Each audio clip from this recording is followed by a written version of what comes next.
अस्सलाम वालेकुम नाज़रीन, जैसा कि हम जानते हैं 2025 का बजट आ गया हुआ है, जिसका था हमें बहुत ज़्यादा बेसब्री से इंतज़ार। तो आइए अभी देखते हैं कि बजट में क्या चीज़ महँगी हुई है और क्या चीज़ सस्ती हुई है। इसका मैं आपको जस्ट खुलासा बताना चाहूँगा क्योंकि पूरी की पूरी स्पीच तो नहीं सुनी जाती। सो स्टार्ट करते हैं, क्या चीज़ें जनाब महँगी हो गई हैं। नए माली साल के बजट में जनाब सोलर प्ले पैनल्स और गाड़ियाँ वगैरह बहुत ज़्यादा महँगी हो गई हैं।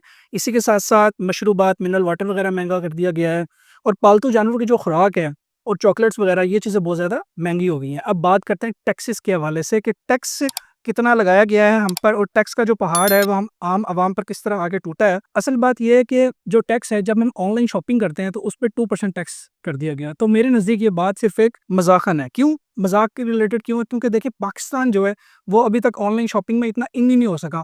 अगर आप दूसरी कंट्रीज़ में देखें तो आप इतनी ज़्यादा ऑनलाइन शॉपिंग हो रही है, जबकि पाकिस्तान में इस तरह नहीं हो रहा। अभी पाकिस्तान ऑनलाइन शॉपिंग में इन हो ही रहा था कि इन्होंने 2% टैक्स लगा दिया।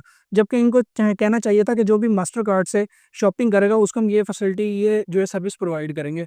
सो मुझे तो बड़ी हँसी भी आई और मज़ाक वाली बात ये है कि पार्लियामेंट में खड़े होके इस तरह की बात की जा रही होती है कि ऑनलाइन जो ख़रीदो-फ़रोख्त है और डिजिटल मार्केटिंग जो है उसकी तेज़ी बहुत ज़्यादा स्टार्ट हो गई है, यानी कि वो बहुत ज़्यादा तेज़ी से तरक्की कर रहा है। सो अब आप मुझे बताएँ कि पाकिस्तान जो है वो डिजिटल मार्केटिंग में तेज़ी से तरक्की कर रहा है? ओके, अगर तेज़ी से तरक्की कर भी रहा है तो ये कह रहे हैं कि इसका नुकसान हुआ है। इसका नुकसान ये हुआ है कि जो भी प्रोडक्ट्स हैं, उनमें डिस्टोरेशन पैदा हो गई है। अच्छा, डिस्टोरेशन पैदा हो गई है, यानी कि जो दस्तावेज़ात हैं कारोबार करने वाले, वो उनको बहुत ज़्यादा नुकसान हुआ है। यानी कि पाकिस्तान जो ऑनलाइन शॉपिंग में अभी थोड़ा-सा इन हुआ है, तो उस पे भी 2% टैक्स लगा दिया गया। सो अब बात करते हैं सोलर पैनल पर 18% टैक्स लगा दिया गया है। देखें, मेरे नज़दीक ये बात अब इस तरह से है कि जो लोग सोलर पैनल जिन्होंने लगवाए हैं, वो लोग सोलर एनर्जी के थ्रू अपनी बिजली पैदा कर रहे थे। इनसे बिजली नहीं ले रहे थे।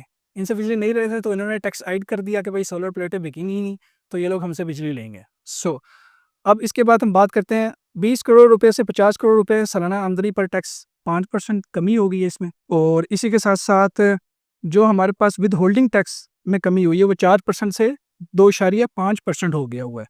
और इसके साथ-साथ जायदाद की खरीदो-फरोख्त जो है, जैसे कि हम रियल एस्टेट का बिज़नेस कहते हैं, और इसके साथ-साथ जायदाद की खरीदो-फरोख्त जो है, उस पे जो ड्यूटी है वो 4% से कम करके 1% कर दी गई है। अच्छा, मेरे नज़दीक ये इस तरह है कि जो लोग रियल एस्टेट का बिज़नेस कर रहे थे ना, वो लोग इतनी अर्निंग नहीं कर पा रहे थे। सो इन्होंने क्या किया, रियल एस्टेट में कमी की है इनके टैक्सेस में, ताकि लोग आएँ, वो ज़्यादा से ज़्यादा खरीदो-फरोख्त करें और अपना जो है कारोबार ज़्यादा से ज़्यादा बढ़ाएँ। तो इसी के साथ-साथ आप हमें दें इजाज़त।